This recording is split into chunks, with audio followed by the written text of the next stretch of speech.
மச்சி பயமா இருக்க மாஸ்க் அவுத்துருவா. வேணா அப்படி பண்ணாத. ஓகே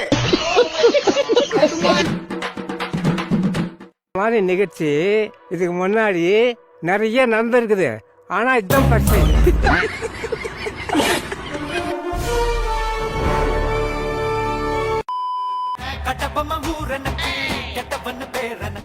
என்னடி இது? உங்களுக்கெல்லாம் ஒரு பிரச்சனைனா இந்த எம்எல்ஏ கிட்ட வர்றீங்க. இந்த எம்எல்ஏக்கே ஒரு பிரச்சனைனா யாருக்கிட்ட? நான் தான் இருக்கேன்ல.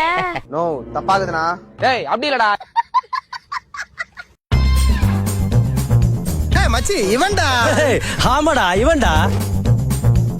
இங்க என்ன நடக்குது? என்ன தெரிகிறது? அங்க என்ன பாரு. போடா.